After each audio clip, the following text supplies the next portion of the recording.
السلام عليكم ورحمة الله وبركاته. soo dhawaada mar kale saaxiibayaal meel kastoo aad joogtaan. waxaan qaadanaynaa maantay singular nouns, magacyada halhalka ah, magacyada kelikeliga ah, magacyada mufradka ah, magacyada halinka ah ayaan baranaynaa.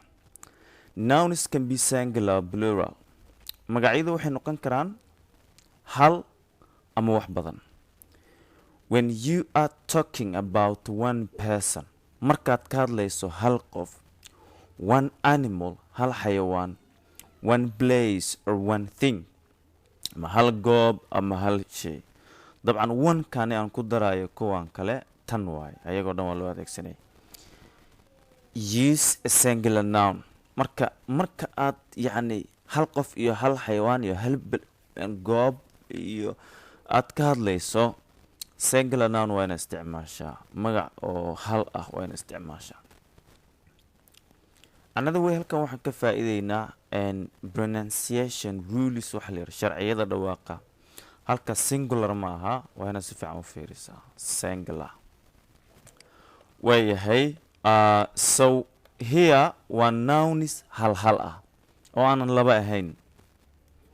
halka sare eeg, an owl waa guumays, a sheep markab, a train a woman haweeney, a flower ubax. look at the word file-ka ama ereyada halka ay isugu imaanayaan black.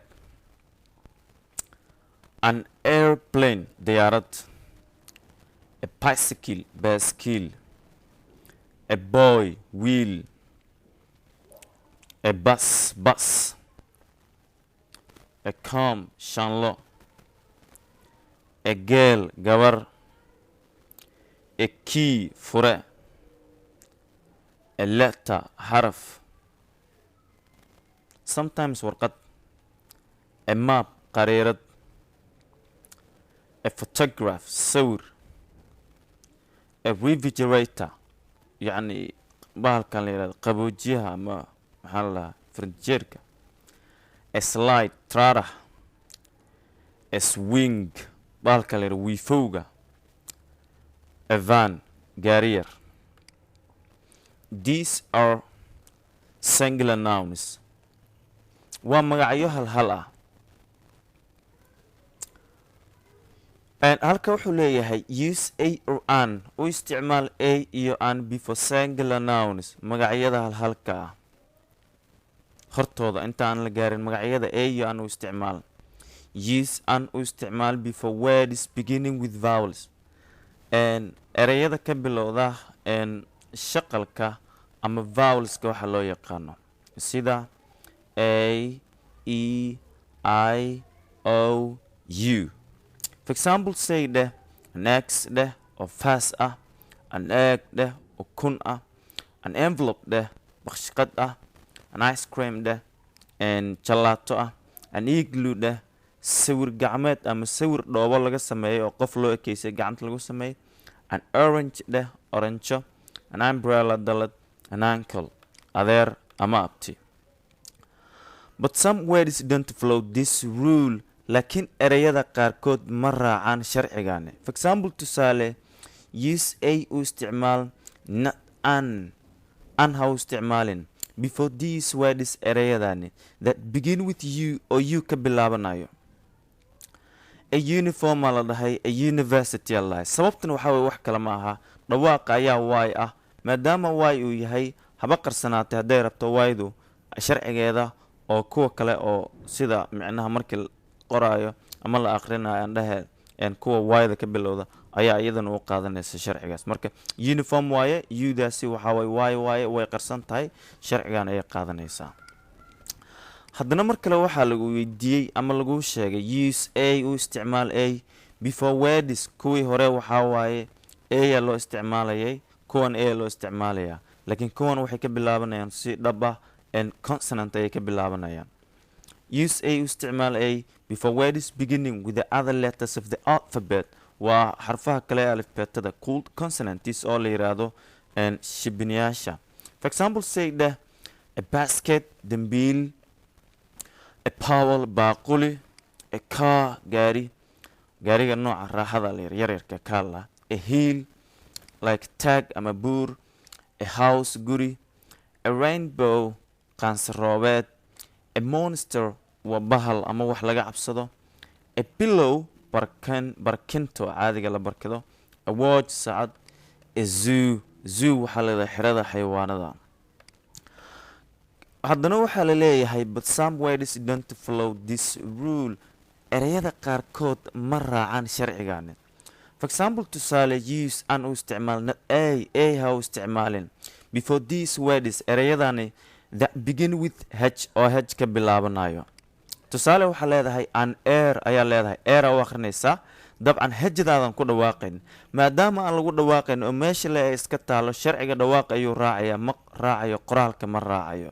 an air dhaxal suge, an honor sharaf, an hour saacad.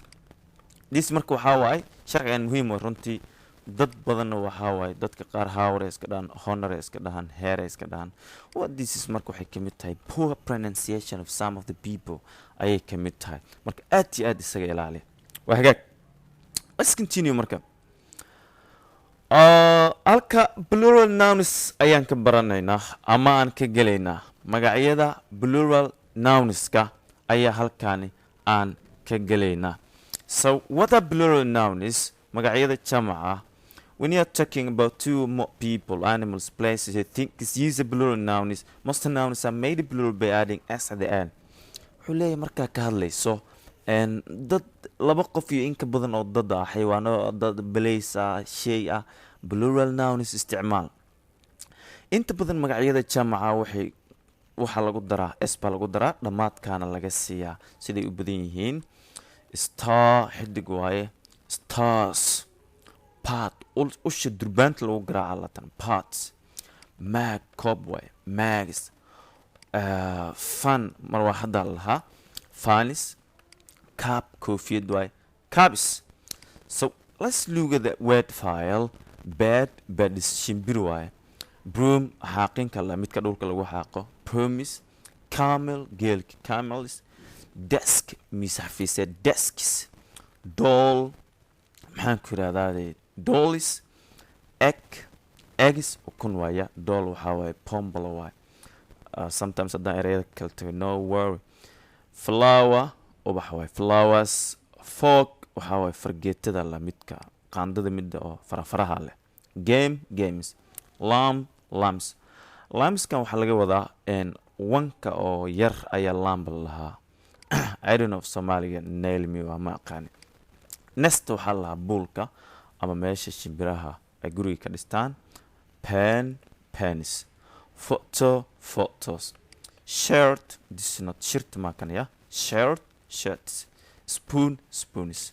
The word file. So kuwan maxaa waaye waa plural nouns waaye magacyo jamaca. waxaa lagu leeyahay meeshan some plural nouns end in es qaarkood es ku dhamaadaan markii jamac laga dhigayo. bas oo kale basisa u baahanta inaad ka dhigto hiya hal bas waaye laba bas. glasses saddex glass. brushes. so inta sawirka le waa la fahmi kara si fudud. watch, foxes. Let's look at the word file. beach xeeb waa beach, branch land branch, box sanduuq boxes, bush waa kayn ama door bushes, church kaniisad churches, dish saxan dishes, dress dhar ama lebis dresses, sandwichka sambuusna waa lahaa baalahan kale rootiga dhexda laga geliyo hilibkana waa lahaa. witch waxaa waaye saaxirada gabadha ama islaanta sixirka taqaanaa lahaa. witch aa leedahay. When the last letters of a singular nouns are C, H, S, H, S, S, S, or double S or X ay yihiin, you usually add ES to form the plural. saas waay haddii intan ay ku dhammaadaan waa inta hadda aan kasoo hadlaynay oo SH ku dhammaado, SH ku dhammaado, S ku double S ku dhammaado or X ku dhammaado plus es waay markaasi intan hadduu ku dhammaado plus es waay saasa jamac u dhigaysa simply way fududahay inaad fahanto markaasi waa hagaag waayahay some plural nouns ending ies qaarkood waxay ku dhammaadaan ies ayay ku dhammaadaan okay butterfly waa palambalis butterflies ayagoo badan waay canary waa nooc shimbiraha ka mid ah canaries waa ayagoo jamaca lily waa ubax lilies waa ubaxi candy waa doolasho ama macmacaan candies another time let's look at the word fire okay here waa singular iyo plural baby babies baby cunug waay babies jerry waa nooc ka mid ah qudaarta jerrys okay diary waxaa waaye buugga maaragtay oo notebookga loo yaqaano ama xasuus qorka la yidhaahdo diary la yidhaahdo dictionary waa qaamuus dictionaries fairy fairygana waxaa la imaginary human being waay waa qof mala awaala waxaa la yidhi junuud ma maqashaaday iyo cirfiid iyo ma maqashay was cold fairy family families qoys waay iyo qoysas fly flies tixsiga lady marwo ladies library libraries maktabad waay babi waxaa la cunuga eega lahaa babis story stories sheekooyin strawberry waa nooc ka mid ah qudaarta strawberry fruitkaan dhahaya fruitka waay fruit waayahay fruitka waa qudaara la soco nouns like this are made plural by changing y to I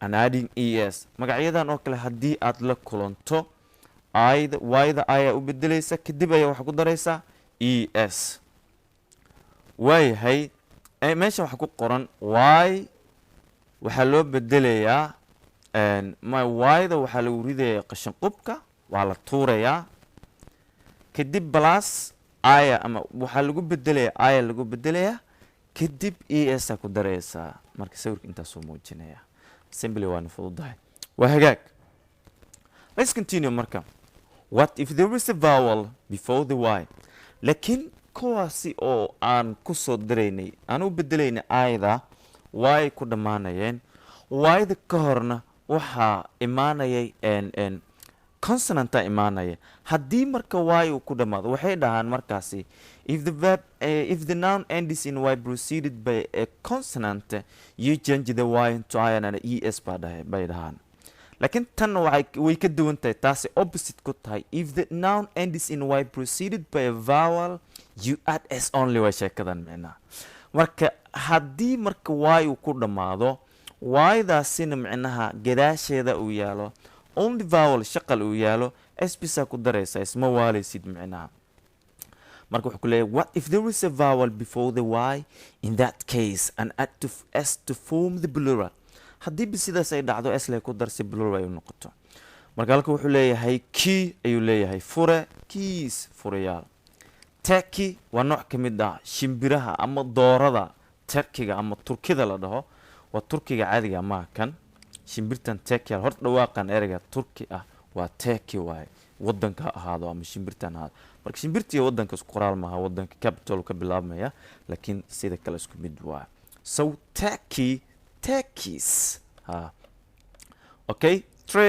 trayga waa baashan maxaa sagbad baan lahaa trays okay look at here at the wet file jimny waxaa lahaa baashan maxaan ku rahdaa iskaalamiindamala midda baabuurka iyo mootada iyo mashiinadan maxaan ku rahdaa ayaa ku xiran jimny alla iskaalamiindan waqan aniga oo qiica sii dayso chimneys cowboy waxaa lahaa wiilka lo-da ilaaliyaa lahaa cowboys days donkey dameer waa macnaha donkeys chelsea chelsea waxaa waye waa funaanada gacmo dheerta maaragtay chelsea la ama chelsea kidney waxaa la kelida lahaa monkey daanyarka lahaa monkeys toy doll pombolo waay toys trolley waxaa lahaa baalkan maxaan ku yidhahdaa gaarigan supermarketyada markaad joogto ku adeeganayso oo alaabtaadaa kusoo guranaysaa so cashier markaa u timaado uu kaa xisaabsanayaa kadib ayaad alaabtaadii meel kale ku qaadanaysaa so that is a trolley af Soomaaliga si fiican uma aqaano laakiin ishaarada aan bixinayo aad baa u fahmaysaa waayahay valley waxaa waaye dooxo waa hagaag so this is marka waxaa waaye waxaan sameynaynaa haddii waayo ku dhammaado waayda horteedana aan kasoo hormaro vowel s ayaan ku daraynaa very simple wallahi waayahay if a noun ends in f you overchange f to v and add es haddii f ku dhammaado f to v loo bedelaa hadduu ala ku roon yahay kadibna yes lagu daraa waa sometimes lama sameeyo waan arki doonaa kaaf waxaa la qaalinta cavis okay kaaf waxaa la yiraahdaa qaalinta cavis next word waxaa waaye waa elf waxaa la lahaa waa sidii ereyga aan ka soo hadalnay maxaan ku dhahay junuuda ama cirfiidka ama waxyaabahan oo dadkan maaragtay shayaadiinta la shaqeeyo la tilmaamo inay la socdaan laakiin aan waxba ka jirin ayaa la lahaa isagana waa elfis half waa half le waaye kala bar waaye micnaha waa halfis leaf caleen leafis caleemo loaf rooti loafis rootiyaal shelf waxaa la lahaa baashan af Soomaaliga ii gembiyey iska faallo ha shelfis thief tuugi waay thiefis wolf yey waay wolfis okay marka kuwani vida via u bedelaysa efta kadibna waxaad ku daraysaa es halka efta waxaa ujeedaa halkaana lagu riday waayahay other nouns that end in f just need s to form the plural magacyo waxaa jira niyo hadday s ku dhammaadaan u baahan oo keliya maxaan ku yiraahdaa ya s le u baahan jiro marka bal ayagana aan fiirino kan horta koobaad waxaa la chef ayaa la shaa u aqrinaysa kan chef waa cook waay ama qofka cunto kariska ee balaayada ku ah ama groupka cuntada karinaya ninka madaxda u ah la chefis chief waa ugaaska ama traditional leaderka chiefis and cliff waa dhagaxa afkiisa dheer cliffis ayaa leedahay handkerchief way tan handkerchief waa istraashada ama bahashan afka la marsado handkerchiefs roofka waa saqafka roofis sheriffka waxaa la lahaa qofka loo xil saaray ama maxkamad ay u dirtay meel gooni ah si loo indhi-indheeyo in halkaasi sharciga lagu dhaqmaayo in kale for some words that end in f the plural can be spelled in two different ways qaarkood laba aflo way micnaha laba dhinacba waad ka dhigan kartaa halka la joojiyana bannaan la jiifeena bannaan waay dwarf allakan dwarf af Soomaaligiis waxaa lahaa qofka aanan da'diisa iyo muuqaalkiisa aan isu qalmin micnaha waxaa arkaysa qof aad u gaaban oo aad u yar laakiin 30 years old ah amaba se more than 40 years old ah amaba se sometimes af maymayga waxaa la lahaa garaafa la dhahaa qofka saas ah af maxaa tirigana waxaa la lahaa coon baa la lahaa qofkaasi with some aan kan ku daro marka hoof waxaa la lahaa qoobka lahaa ama marka kan dwarfs waa dhihi kartaa dwarvisna waa dhihi kartaa hoofis waa dhihi kartaa hoovisna waa dhihi kartaa scarf cimaamada lahaa ama bahashan maxaan ku dhahnayo taraaxad ma gabdhaha madaxay saartaan scarvis or scarvis ayuu leeyahay marka wagaag with some words that end in fe you change f to v and add s qaarkood fe ku dhammaadaan f bisa v u bedelaysa kadibna s ku daraysaa maxaa kamid ah kuwaasi knifes mindida kamid ah knifes lifes nolosha wifes xaasaska ama xaaska but you only add s to giraffe ama giraffe-ka gerida markii jamac laga dhigay s bisa lagu daraa to form the plural giraffes okay so this is very simple really if a noun ends in o you just add s to form the plural haddii magaca ku dhammaado o oo keliya waxaa ku daraysa s ku daraysa si plural u noqdo rhino waxaa lahaa wiil ayaa lahaa rhinos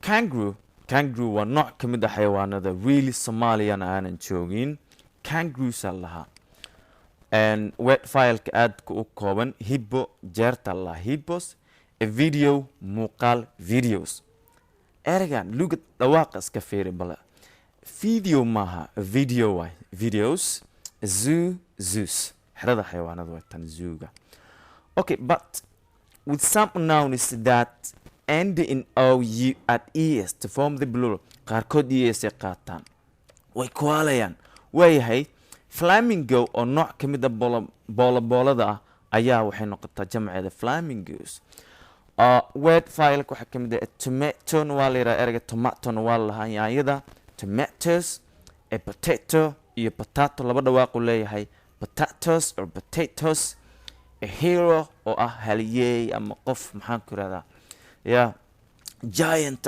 heroes waayahay with some nouns that end in o you can add either s or es to form the plural qaarkood niyo wuxuu leeyahay s nood ku diri kartaa es nood ku diri kartaa la joojiyana banaan la jiifiyana banaan singular plural mango mangoes a mosquito mosquitoes erga mosquito ay dhahan sometimes ardada waan arkaa iyagoo dhahay mosquito oh that is a wrong pronunciation really mosquito waay kaneecada waay af Soomaaliga haddaan hilmaamay mango waa la yaqaanaa cambaha a zero waa ever zeros buffalo waxaa la lo'da wild waxaa waay ee cattle ama lo'da duurjoogta la buffalos waa hagaag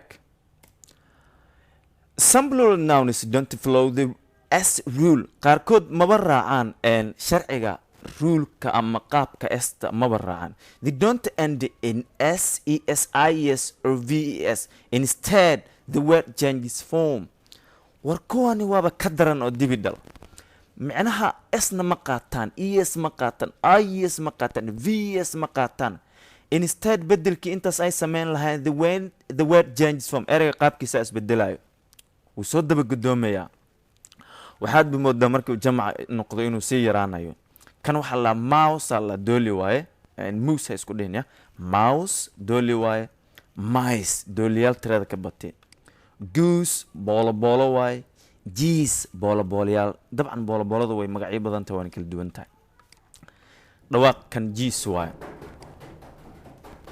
marka qaybtan word file-ka bal aan eegno child waa cunug children caruur waaye man waa nin man niman ox dibi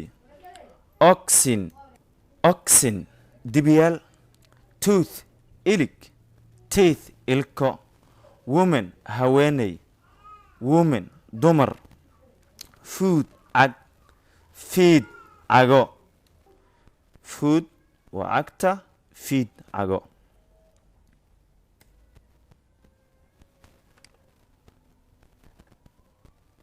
waayahay